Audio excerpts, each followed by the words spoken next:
So this story, you can actually appreciate them because it's about New God Bounce, and literally the story just happened like between Saturday and today. So, for a little back context or whatever, New God Bounce is one of these beats I did. I did it back like during the pandemic, like 2020 ish. And that was like the first time I actually like feel like that was the induction of the God Soul sound right there. Um, Before then, I hadn't really done beats since like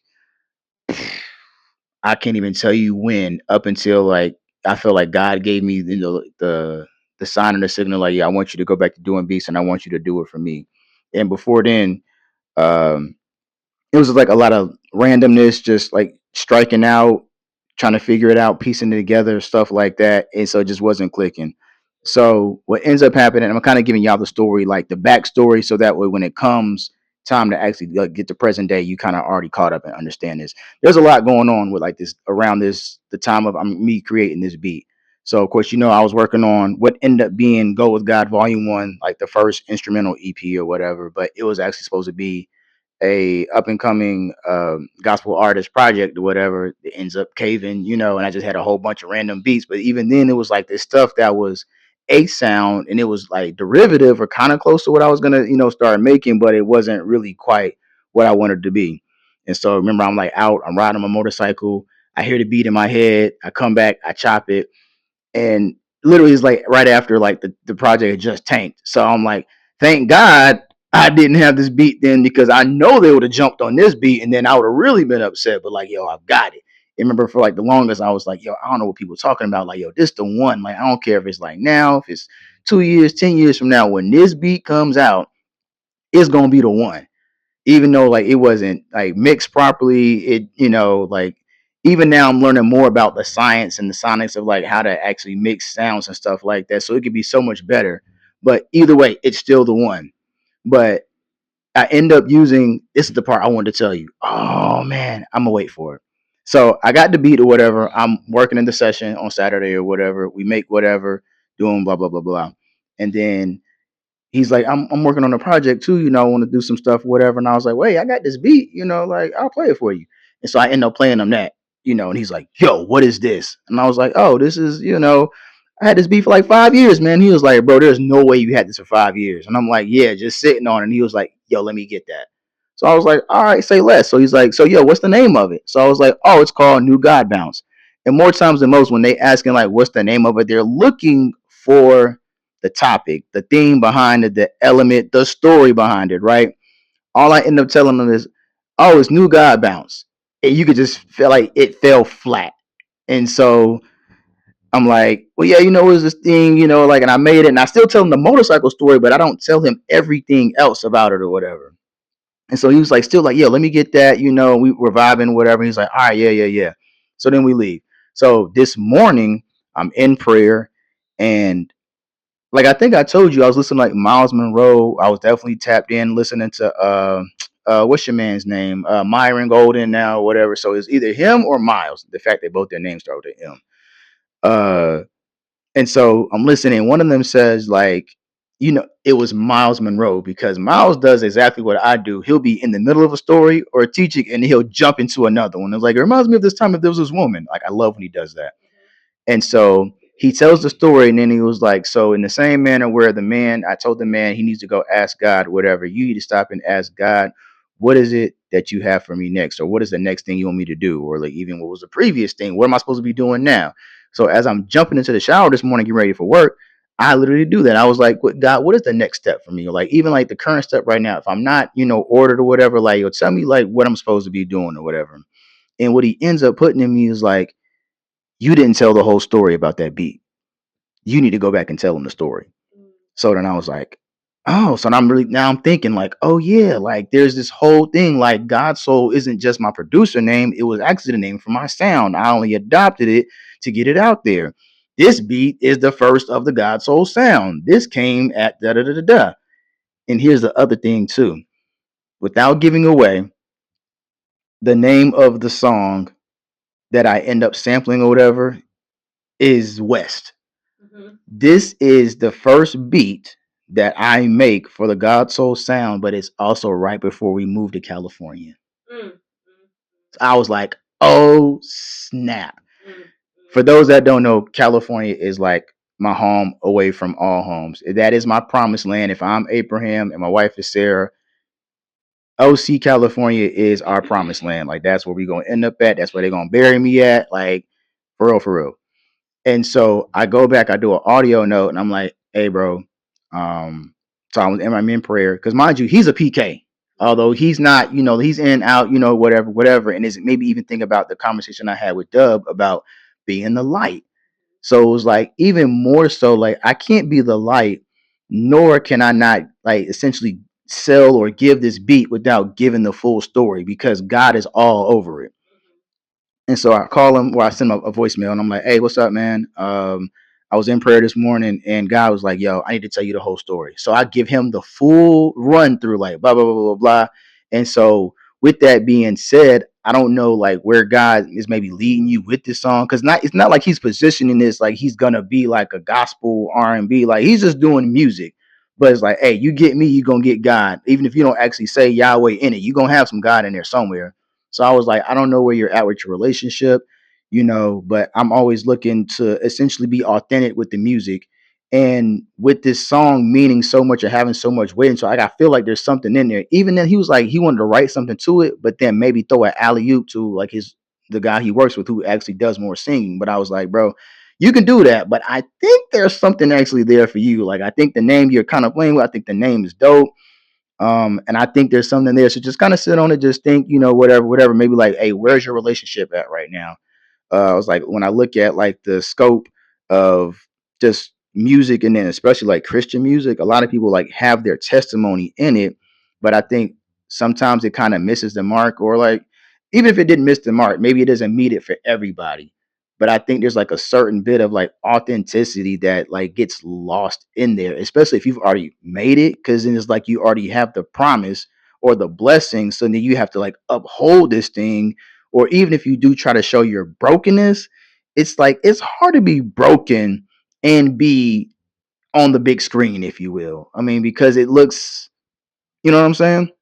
So that's what I pitched to him, whatever. And so he comes back, he was like, bro, number one, thank you so much for sending me this. He's like, this is what I look for from producers. Like, I'm looking for the story, I'm looking for the guidance. Like, you providing that, like, it not only like helps me with my direction, but then I understand where you're coming from, and then what you as the beat maker and the producer actually are expecting, like out of your beat, like with this song or whatever. And he was like, and then he goes on to tell like, this is where I'm at, whatever, whatever. I've thought about it. I'm still trying to figure some stuff out. But the fact that you even pose this is like essentially is like I just gave him a prompt now, and so now he's like, I think I want to kind of go in this direction, but I want to work on this. I'm really, really, whatever, whatever. Let's get up sometime this week or this weekend, and let's make it happen. And so I think just that was a real life, really good example of why it's so important to have an arc when it comes with your storylines or like with your beats and stuff like that.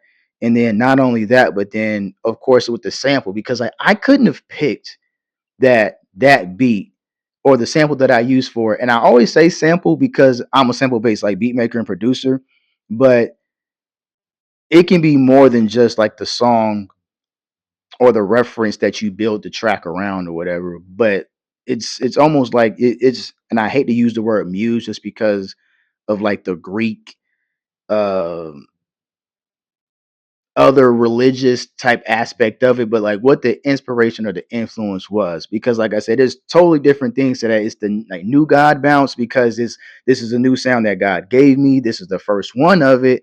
And the fact that the song that I end up sampling is talking about being like out in California, but being out west or whatever. So, it was like it was so much on that, you know what I'm saying? But it just proves like just it having a clear, concise vision for what you want from your sample, or like why picking a sample is so important, because like it adds layers, it adds depth to it. Like even if I look at, and this is like totally just came to me just now, when you look at when people actually start dissecting down the music and stuff like that, or even down in the artwork, people like super intentional and they're like, yo, um, like I remember when Drake did the back-to-back disc for Meek Mill, and he uses the cover of the Blue Jay, hitting the game winning or pitching, whatever he did, whatever. But the crazy thing about it was the team that they were facing, I think, was the Philadelphia Phillies for the World Series for them to win. It was like even more so. Right, exactly. So like the fact that like I'm beating you, you from Philly, I'm gonna take this artwork. This is historical like timestamps, and when you see this, you're gonna think not only when the Toronto Blue Jays won, you're gonna think about when Drake from Toronto beat the Philly boy. And so it's like that's that level of intentionality. I think I won't say it's missing, but it's not abundant. Like people, I feel like a lot of times they don't put that same level in there. Like I think it's the difference between just adding salt and pepper, to something versus doing some oregano, doing some basil, like really going out and making it something extra. Asked me like three different things. You said a beat maker, a storyteller, and a person that tells stories. Ah, okay. So funny enough, I just saw this post on IG, and it was like the difference between a storyteller and a person that tells stories. I didn't like how they end up putting it, but I agree with the majority. They were like a person that tells stories. They remember the story, they forget you. A storyteller is they remember the story, and they said they idolize you. And of course, anything that we have like idol or anything that could be traced back to essentially something that's going to be vain or not glorify, give the proper credit. Even when we want to say like glorify, if you want to put a religious thing like, hey, cite your source. How about that? If I'm not citing God as my source with my stuff, then it's wrong. Um, but I would say honestly, that's it. So like, there's plenty of times where, ooh, let me see. Alrighty, so in keeping with rap and even with Meek Mill is an awesome storyteller. Other than Jalil Beats, and because he has a tag on his joint, I could not tell you who produced some of like his best like storytelling work or whatever. Whereas, and well, of course, we'll go with uh Jay Z, Song Cry, Just Blaze. He, in my opinion, Just Blaze tells stories with his samples. He is a no He's a storyteller with his samples. He ain't gotta yell just Blaze on it for us to know, like, oh, it's him. Because not only, funny enough, in tap into one of the other topics we'll probably cover is his technical, because it has his signature, his fingerprint on it, but then also it's his choice and how he actually like did it to where did it as in how he used the sample to where it tells the story as well. And then, of course, it's almost like an alley hoop. Like you didn't need Jay Z on that for this beat to be whatever. And a lot of times he'll say like, "Oh, I made this for this person or that person or whatever." But then having a storyteller like Jay Z, because now you have two storytellers. So essentially, you're sitting around the campfire with two of the best storytellers, uh, going back and forth, telling you the story. So you're really gonna get the home. You're really gonna get the soul out of it. You're really gonna get the message, the plot, the climax, and the takeaways from it because they're gonna leave you with no crumbs left. Like you're gonna get everything. And so I would say, even with like, what's the difference between that with a beat maker is, um, number one, selection. Like either you have to already have an idea or be able to capitalize off the idea you're given, select the right sounds to include a sample or not, because a lot of times like, there's people who don't sample per se in the sense of building a beat like with another song, but then they'll take like an audio clip. I'm notorious for that. Like I will definitely take a clip and I'll put it in because especially if it's just some sounds. Like maybe the song gives you a feeling, but there's times where, like, depending on what mood you're in, your background, your influence, whatever, it may determine how you perceive whatever story is being told. So if I give you context, whether it's shape, form, or fashion, it tells you as the listener what to expect and essentially how you should feel. Um, I remember we were talking like over the weekend, and I used the example from the movie Ray, where he wanted to go back and start doing country music. And in the movie, um, he's getting ready. He's like he comes out on stage or whatever, and the audience is already ramped up. And Ray is known for being this like energetic, got these like these fast pace, make you feel good, clap, stomp your feet, shout, all that type stuff or whatever. So the audience is anticipating that. Ray comes out and he's like, "Hey, I don't know if y'all know my background. I really started out playing country music, and if y'all don't mind, I want to play some country music for y'all." And so he gets ready to start playing, and people, of course, are rowdy. And so they're like, "Nah, man, play Unchain My Heart, play this, play that." And they're getting ready to start throwing stuff on stage or whatever. And so there's like the stage manager for like the theater or whatever. He's like, "Hey, light man, on my mark, you're gonna dim the lights here and there, da da da, drop a blue light on Ray or whatever." And when he does that, it quiets the room down, and Ray's able to not only get the song across, but then it hits the intended way, and it's well received now. And all the guy did was just change the atmosphere, or essentially prep the audience for how you should act. It was essentially like when you go to the movies and then, like they have the lights on, they got the little commercials playing, like, you might watch a little bit or whatever, but then when those lights go dim, even before they even, play the little thing that says, "Hey, please silence your devices," and stuff like that. The lights going down triggers you like, "Hey, this is time for you to get quiet. This is time for you to sit back, observe, listen, take it all in, be in the moment." And I feel like good sample selection is that it sets the stage. It is, as they say in the black church, it ushers you into the presence of whatever you're supposed to be in, or whatever. That's what a good sample selection does. And that's the difference between just selecting some beats for something that sounds good or is going to sound great versus preparing the listener for how they should be. A beat maker just simply just does that. You make it, and it's not like you can't tell a story, or yeah, you'll tell a story, but you won't be the storyteller. Meaning you're not the one dictating or driving where the listener's gonna go. If anything, it's going to be the person who's on it, the singer, the writer, even, the person who's delivering it. There's a difference between there being only one storyteller versus two, and you being included in that, which is why I use the Meek Mill and the Jay-Z. I can't tell you, no disrespect to those guys, that's some dope stuff. I just, didn't know. Or don't, like I don't necessarily I don't care to know. Now I feel like I gotta go back. That's an insult. Somebody said about me, I feel offended. But that's the difference between me knowing, oh, that's a Meek Mill. Like there's this one song pops in my head off the Dream Chasers mixtape called Tony Story. He has a whole series talking about this dude Tony. Uh, I can't tell you. Maybe Jaleel Beat actually did one or two of the Tony stories, whatever. But at the time, I can't remember right now because Meek told the heck out the story. But then that's all I got for you. But I can definitely tell you that Just Blaze did Girls, Girls, Girls. I can tell you he did Song Cry. I can tell you that, Ye did Through the Wire, because they told the story both on the mic and, in the beat. Let's talk about over reliance on technical chops. There are times where I know that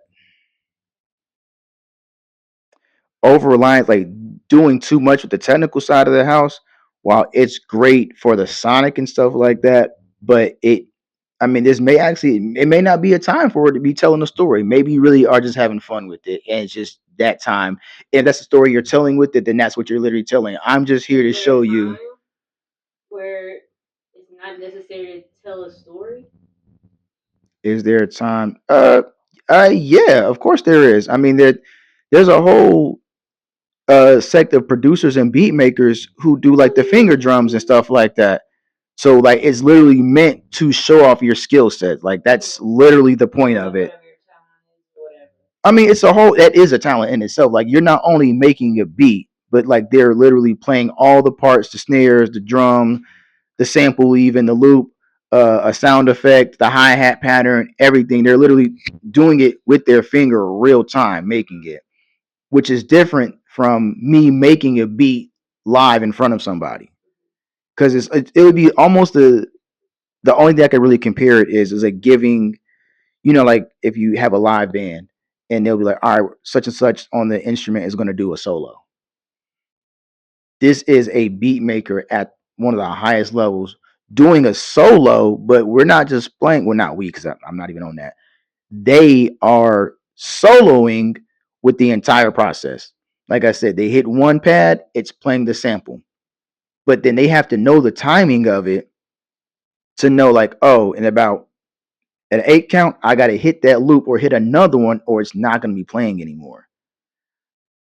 And they got to know, okay, this one right here is the kick, and this is the snare, and I got to be able to hit the hi hat over here, and then there's a sound effect over here, and then I'm going to go into this part over here, and so they're telling a story, but it be like Thelonious Monk just going ham, just it's almost like that. So like there's a time, but so I would almost relate it like it's not technically the same because it's speaking a different language.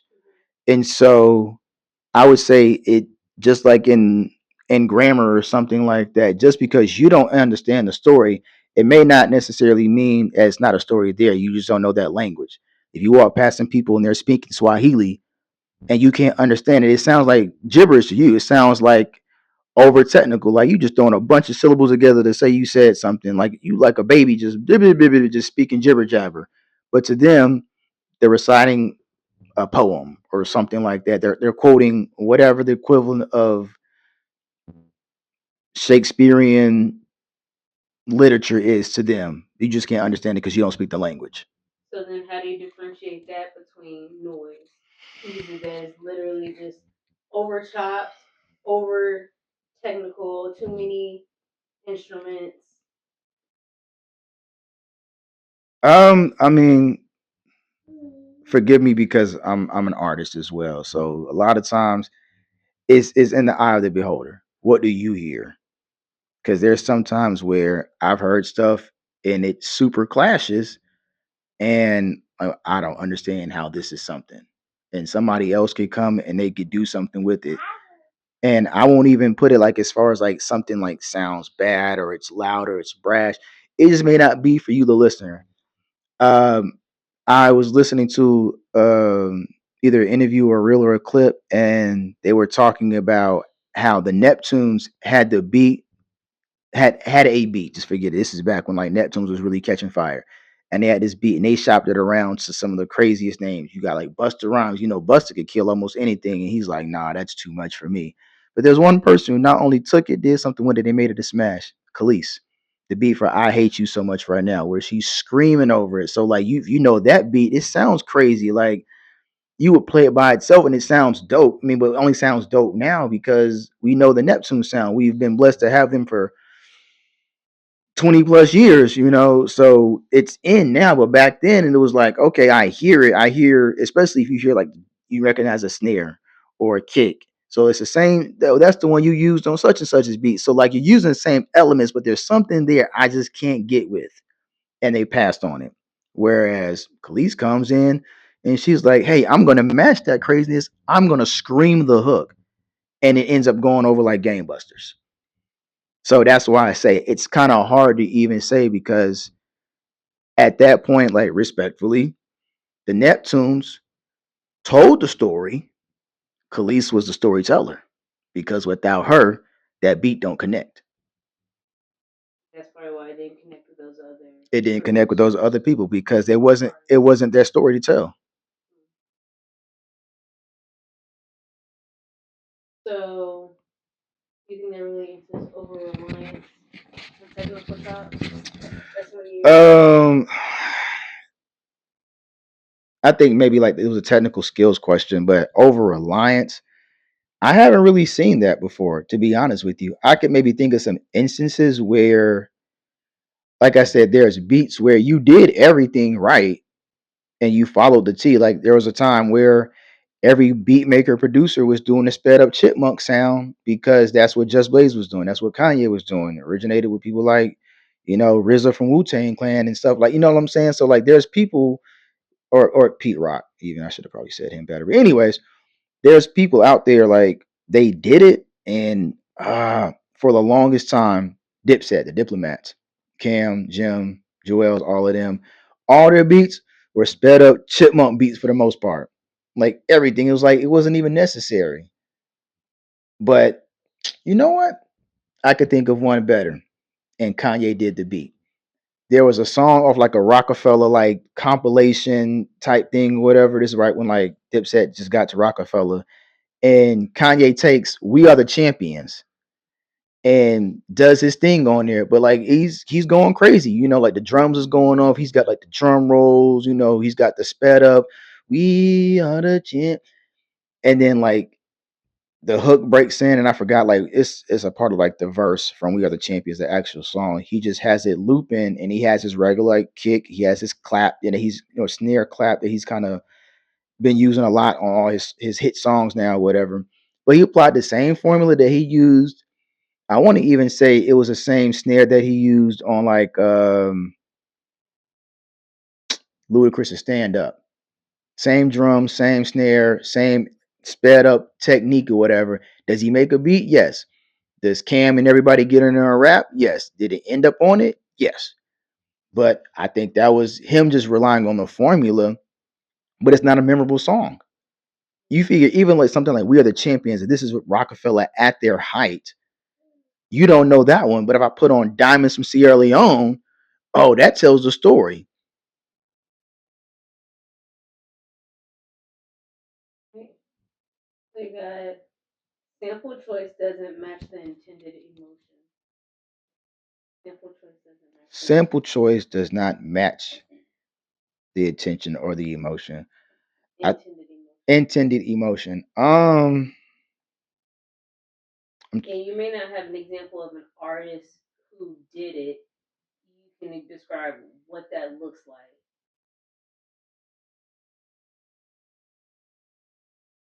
Huh. So funny enough, I actually have the opposite, where the real emotion does not match. It's not a sample per se, but it's just like what was ended up being used. Would be Andre 3K's "Hey Ya." Super upbeat, great song, makes you want to dance, makes you feel good. The song is about heartbreak.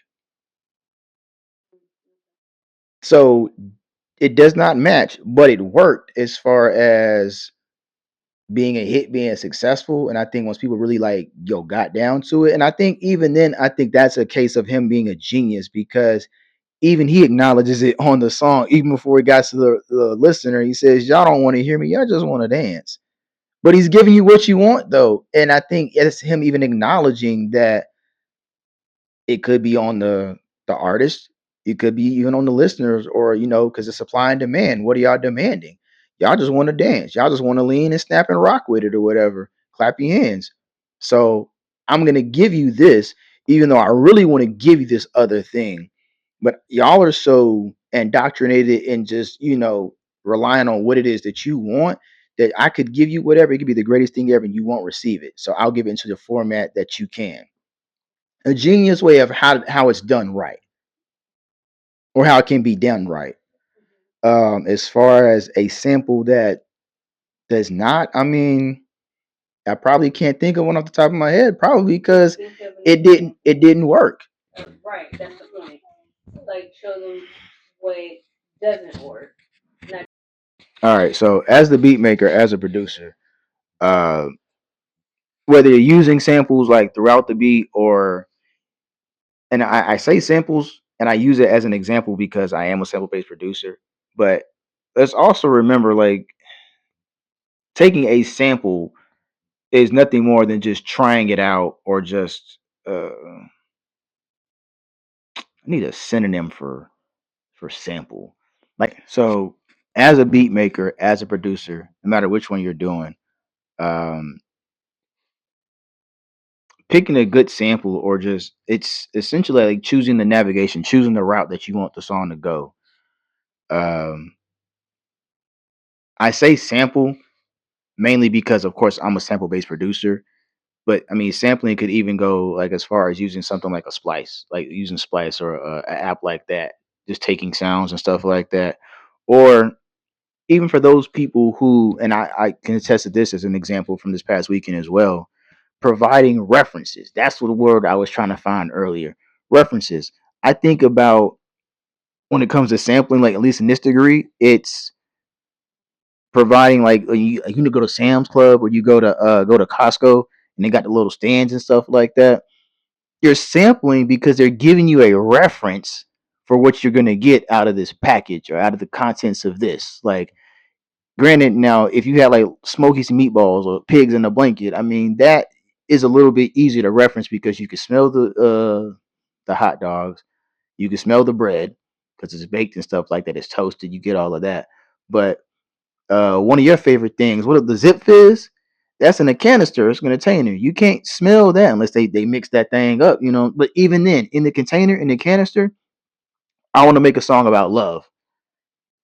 It's a canister. Okay, you want to talk about love.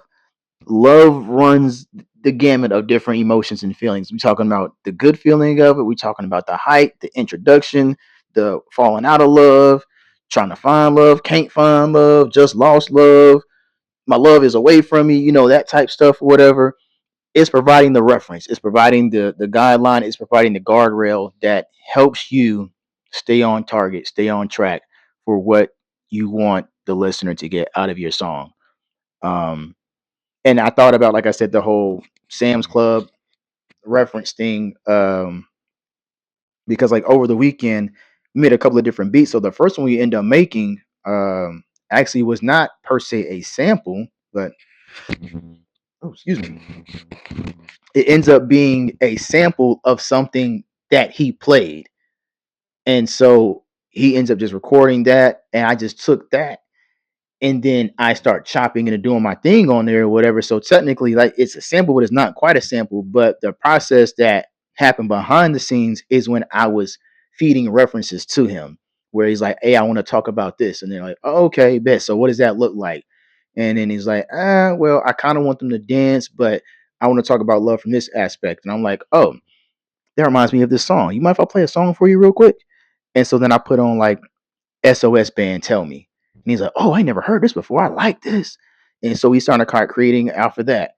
And then he's like, "Oh, but then I kind of want something that's like this, or like it kind of makes me feel or talks about." And there's this instance. And then I say, "Oh, that makes me think of another song. Can I play you another song?" And then I play that song. And then he's like, well, I kind of want, more of like, it's not really there, or we actually started creating something, but then, and it was cool, but it was more like chill though. And he's like, "I don't really like this. I mean, like, I like it, but I don't feel like that's the direction we should be going in." And I was like, "Well, what is he trying to go for?" And he ends up, telling me some more stuff. And I'm like, "Ooh, you want a ballad type song or whatever? You ever heard the song, Don't Leave Me by Blackstreet?" And he's like, "I don't know." I put that on. And he's like, "Oh, this is nice." Like, yeah. And he ends up playing some stuff, da da da da da. And he's like, "Yeah, yeah, I like that." So then I take it and I go do my thing after and I hit play on it. And he's like, "Yo, what is that?" And I was like, "That's you. I just took it and did whatever, whatever." And so he's listening to it and he's trying to go create chords around it and stuff. And then he's like, I don't really know. Like, it's there, but it's not there. And it kind of sounds like something, but I don't really know what it is. And I was like, "Would you like me to provide another reference for you?"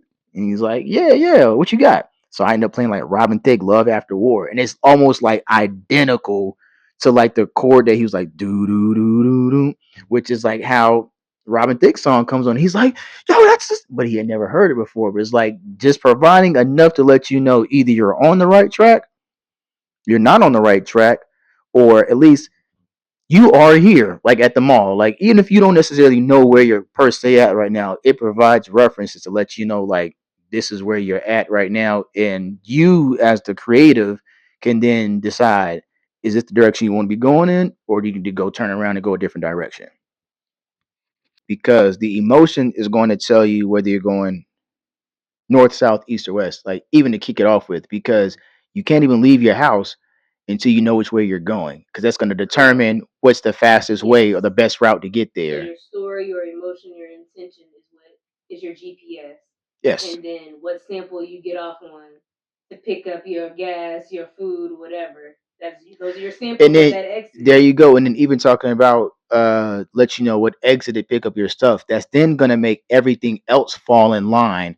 Like, okay, so if we have a sample of somebody playing something or from another song, that's all right, that's setting our vehicle in motion. Mhm.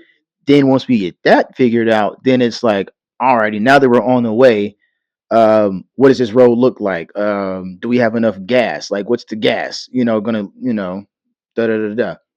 That's usually 9 times out of 10 for me. It's my drums. The emotion is still the emotion plus now your sample is now going to determine your drums because the drums has to still be able to accompany or complement the story. If I'm riding in a Honda Civic, I'm not putting diesel in my Honda Civic because I'm gonna end up blowing because that's too much. Like, yo, like I'm trying to love on my woman. You over there about to blow her eardrums out, man. What you doing over there? Like, calm down, you know? Or I won't use any more examples, but you get it. It's gonna then dictate like, okay, the drums, and then depending on the drum pattern, where does the hi-hat fit in at? Is it crashing, doing too much? It's supposed to be nice and subtle, or it's supposed to be busy, or it's supposed to be laid back, or in just stuff like it's gonna determine that.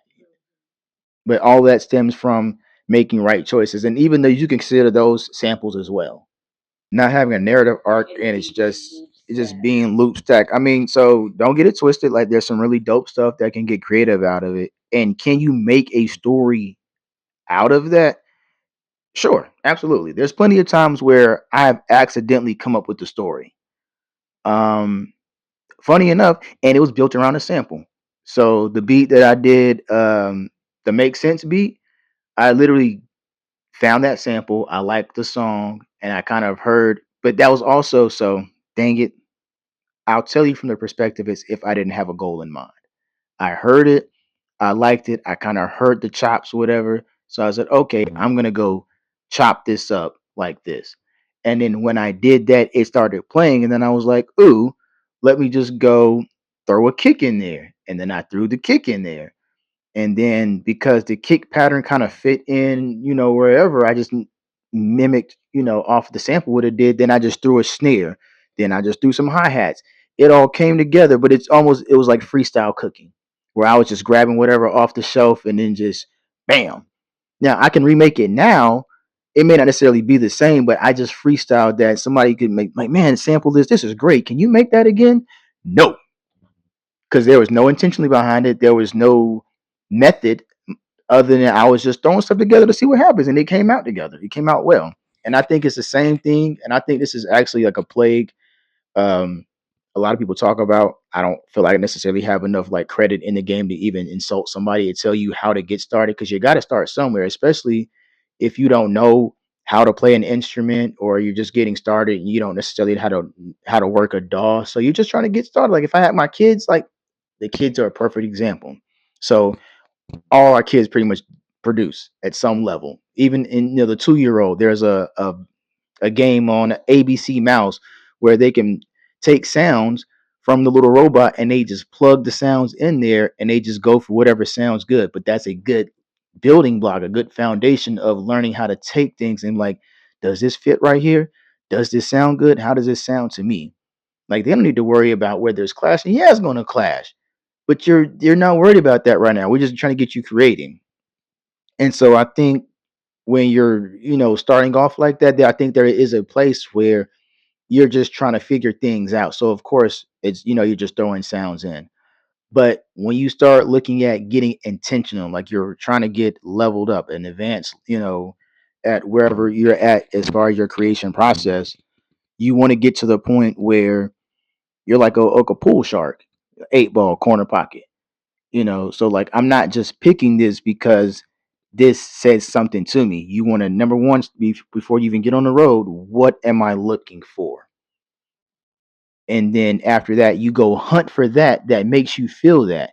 And I can attest, as any music creative can, you're going to hear something that sounds dope and you have to fight the urge to be like, "Ooh, I want to grab this," because that's not where you're going. You're going to see it's 30 miles till DC. And you like, man, I can go get some go-go, I can get me some mumbo sauce, I can go catch a game. But you trying to get to New York though. Don't get distracted along the way. And I think when you just pick random sounds, that's what you open yourself up to. Where I'm just like, unless you're just creating. But when you're creating with intentionality, no, you gotta have a goal in mind. You have to have an end game in mind, a destination in mind, because then that's going to curb out everything else that's not necessary. If I want steak, I'm not looking at whoever. I can't even think of a restaurant at this point right now. I'm not looking. Nah, seafood gotta be. I thought the same thing too. I'm not looking at crystals. I'm not even looking at fast food restaurants. Matter of fact, if you on the side of the road in a small little, whatever, I'm probably not even looking at you because I'm looking for a steakhouse. I'm looking for fine dining. So even with that in mind, as I'm driving, I don't know what I see, but I know what I don't see. And until I see Ruth Chris, until I see Sullivan's or something like that, nothing else should catch my eye. That's why they tell you don't go grocery shopping when you're hungry because everything catches your eye, and now you're just grabbing stuff. Into the narrative. There you Go go. in there, get your groceries, and get out. Exactly. So that's kind of still touching on the same thing. Beats are just loop stack. When your beats lack emotion or direction, you're letting you're letting the beat or the sounds. I don't even call it a beat. You're letting the sounds drive, and that'd be the equivalent of letting one of these Tesla joints that drive itself. Now you in the parking lot doing donuts, like you in a music video trying to figure out how to get out and the doors locked, and you suck doing circles, which is nothing more than doing a loop because it's driving, but it ain't got no direction, just rerouting, because you haven't taken control of it yet. Like, where's your beginning at? Does it have an intro? Saying this because I have such a profound respect for finger drummers and people that do that. Because literally that's all it is. Like I got one part and I'm doing this on there, and then I'm gonna switch it and I'm gonna do this now, whatever. You're literally that's the purpose of it. You're not meant to go anywhere. You're literally just meant to sit here and just enjoy this because this is all it is. It almost would be like going out to ooh, like a festival or something like that. Like not like a music festival, but like the ones where they have arts and crafts and stuff like that. They're not the main attraction per se, but it is an attraction in itself. So while you're there at their stand, you're sampling, you get whatever, you might get a t-shirt, you get a card in case I want to come back. It's just meant just for that. And once you leave, like that's it. It's not meant to stick with you the same way if somebody crafts an intentional song, it's supposed to stick with you. Recently I went to the Genius Party, which is for music creatives, period. I mean, but like all types of artists though. So that is a spot where you can show off your technical skills because that's what it's there for. So you're there, and this is also going back to the thing as far as speaking the language. You're speaking the language of beat makers and producers. So this is a space where if I just like making it because, and it just sounds good to me, and this is me. This is a space where you can literally just do that. It is essentially a sample station. Just hey, this is what I do. You show off all your stuff. If you scratch, if you do your transitions, you whatever. It's literally just meant. It's like listening to lo-fi music or just chill. Like it's just there because you're supposed to be in the moment. Now, there's also like performers, artists, singers, rappers that come there as well. Now, there's some people who have great beats. They had dope sets, right? I can't tell you a sample per se that they were used, and there's plenty of samples that were used. And I was like, oh, I know that sample. Like, oh yeah, for sure. I can't tell you about their beats, tell you the beat name, or even anything or how that made me feel, other than oh, that was dope. But I do remember the one guy that performed one because he did a song, so it's meant to be memorable, and the performance was memorable, and everything that went on behind the scenes that had like personal lessons and it was very cohesive. But like that's that intentionality, that's the staying power, that's it being lasting, having a lasting effect. The difference between just making a beat, which was still cool, and I could see you like I know you make some real stuff, but I couldn't tell you nothing about your beats, about your technical, like oh yeah, I know you did a transition at some point in there. I remember you did like this backward this thing maybe or something like that, but outside of that, there's no lyrics to sing along with it. There's nothing that connects me or like sticks to me to where it's relatable and I take that with me for the next 5 years. Correct. It's not lasting. Over chopping or over producing. Like it kind of ties in to a lot of the same, like over reliance on technical stuff. Cause again, like you could do all the right stuff, but if it doesn't flow cohesive, it doesn't matter. You're just making noise. We could talk about tight beats. Um, we could talk about Trending, trending versus staying true to your message, your story, your intentions. Yeah, for sure. So, a lot of my conversations lately with other creatives has been around, funny enough, like your heart posture and your intentions uh, when you're creating something. And I would tie this right into that same vein. I understand there is a community of people, whether that's them paying homage to a producer or even an artist, if you will. There's a lot of times where people are striving to get on. And so, in order for them to get heard, and it's not like it's a new practice, even Kanye has said that, he got better at making beats by recreating other beats. And then, if I could remix this is what I would do with it. Rodney Jerkins has said the same thing too, although he would take it a step further. Apparently, his dad would put them on the spot and be like, "Hey, my son needs to work with your artist." And he'd be like, "Give like what's your lead single right now for that artist?" And he'd be like, "I bet you in 20 minutes my son can make a beat better than that." And he would go in there, he listen to whatever the song was, and he go cook. And next thing you know, the song he just did is the lead signal now. It's not the remix, it is the mix. Um, People do it in order, to try to get heard and stuff like that, but they can also like do other stuff. And then there's other people where that's just it is what it is. Like you're a clone, you're a biter. Like not to say it like in a derogatory, like an aggressive type of way, but you have no soul, you have no identity. You're simply doing what you saw somebody else do for the sake of, hey, look at me, like I'm cool too, like I'm one of y'all. Insert Jaden Smith copy paste. That was not Jaden Smith, dog. That was Diggy. That was Diggy Simmons. Wrong Nepo baby, please. Diggy Simmons actually ripped that song. I love that song. I mean, Jaden is crazy too. Also, that's not a icon. Man, come on. No, I'm not saying because you said the wrong title. I'm saying because no, you're right. I'm just simply saying he has way better songs than Icon, and Icon was great. Man, like when they used that joint on the Creed movie, that's what your boy came out to. Oh, shout out to that sync placement. I bet you got a nice bag for that. Ooh, that's cold. She said she was gonna play that when our son, we're expecting our third son. She's gonna play that when he's born. Yo, what you call it? Icon living. Little Misfits just did it. Ooh. Yeah, he did that. Good gracious. I think it's gonna be the hardest entry. Sheesh. Yo, that is so fire. Yo, shout out to whoever did that beat. That's the person I need to go look up, man. Like who did that? Nah. Don't look. Jaden is he has his own camp. He had his own squad. The Ugh. copy paste was good too. Oh yeah, copy paste was a dope song. Diggy didn't have long enough. That was his fault. He should have kept going and not beef with J. Cole. Yeah.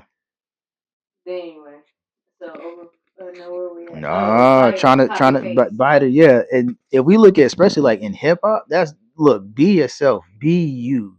Too many people out here trying to be whatever, and you're not even that. That's why you want to, really go into this whole artist DNA, Oh, put for your real sure. name and all of that on your songs so that you can avoid the copy paste. Not to mention that it's it's it costs you nothing to be yourself. Like the one thing you will never run out of as long as you are true and really tapped in to your who you are and your self identity, how you identify yourself is, hey self, what are we feeling today, self? What does that sound like to you, self? But the problem is most people are taking that answer and building off of somebody else. When God made everybody individually. Like everybody has a different identity.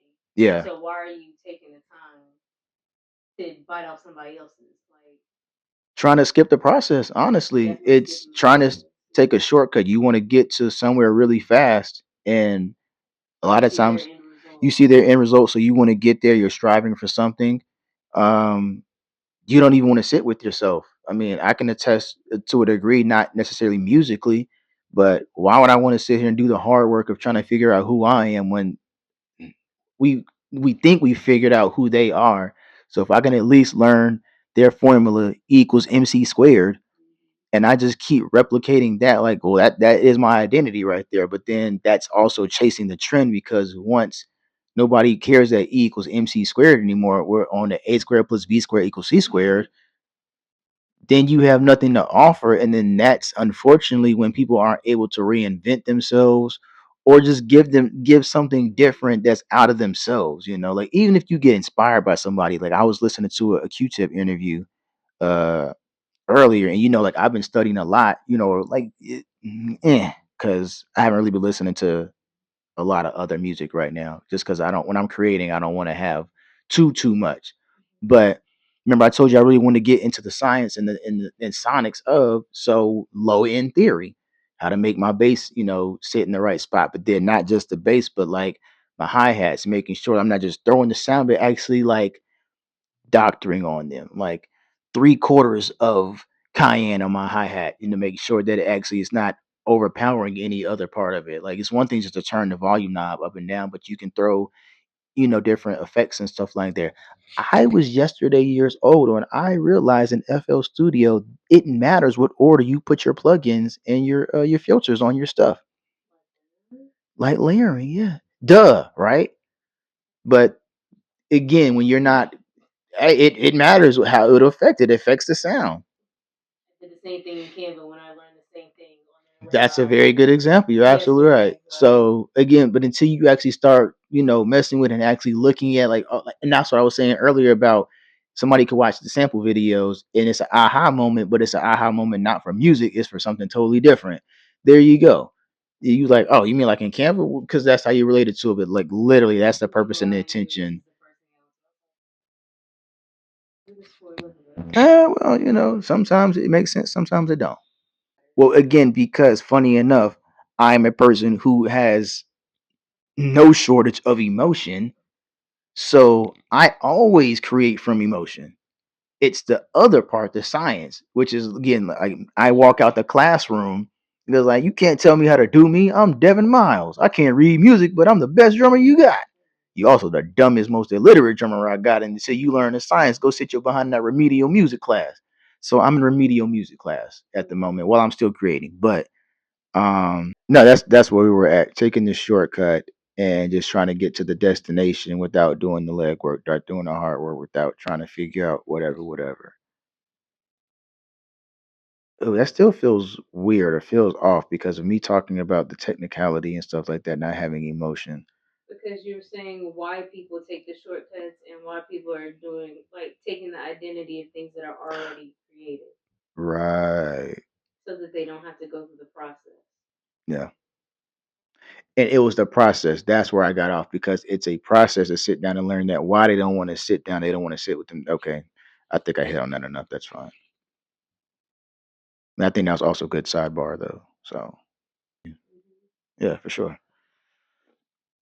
All right, bet. So we're gonna close out. I'm gonna read the caption that we just put up actually on one of the posts the other day. It says, "Beat block isn't a skill issue; it's emotional clarity. Get your intention right, and the beat builds itself." More beats and bars daily. But now, for sure, I think that pretty much sums up this video like perfect. Where there is a certain part of it to where you just have to kind of do it in order to get good, because like I can attest when I early, super early, before I even like touched the DAW or touched any hardware, I had plenty of ideas in my head, but then could not figure out how to translate that into creating something. But even still, if you don't have those moments, and like I said, learn to sit with yourself, to not be able to create at all, but you're just creating in your head. Like some of the best stuff comes out of those moments where you're playing the air piano, the air guitar, and you're just chopping it in your head. Like, man, it sounds so dope. You have to have those moments, because that's gonna be what drives when you actually do get the unlock. Almost like a person who's an athlete, and a lot of times they'll make the coach or the trainer will make them do things without the ball or whatever the medium is in their hand. Like, no, you're gonna do this now, or blindfolding them so that they learn to trust their other senses. You have to learn how to move before you even get, to touch whatever it is. But all that still plays into like the emotion and your identity. If you don't know who you are, then you can't necessarily figure out where you're gonna go, where you want to go. And I think a lot of people, is there a way to become successful, you know, without it? Yeah, absolutely. But then you see a lot of people burn out or to get lost along the way. And one of the first things they'll usually end up saying is, I didn't know who I was, or I didn't know who I was anymore, or I lost who I was, or now that I got it, because I wasn't healed, I wasn't whole, it didn't mean anything. And because now I got this thing that I should have been a blessing. Ooh, receiving a blessing before it's time, before you're ready for it. That's what happens when you don't know. Because you can get a hit song, you can get a great beat, but then when it's time to deliver or redeliver, hey, we need you to do it again. I don't know if I can do it again. Like I said, I made that make sense beat. Like, hey, can you do it again? Like possibly, I don't know. I'd have to do a lot of chasing, and then you end up being over technical because, well, I took the sample, I chopped it the same way, I added the same drums. Why don't it say the same? Why doesn't it sound the same? Firm believer in no two people can tell the same story the same way. No two people can tell the story. I mean, obviously, look at the telephone game. Well, yes, yeah, that's a perfect example because it's a breakdown. Massacre. I get what you're No saying, though. delivery. Yeah. Or better yet, let's look at that was a bad example. Let's look at the gospel. Matthew, Mark, Luke, and John. They're telling the same story from different perspectives, and it's not the same. Right. There we go. That's better. Yeah, it's not the same. Yeah. It's the same story, but they're not the same. It's four different perspectives, four different voices, tones, perceptions, Yeah. all of that, and all of that should be translated in sampling to have a story-driven, cohesive, well communicated sound. Because otherwise, you just either sound like everybody else or you sound like the Bible says about clean samples. For sure.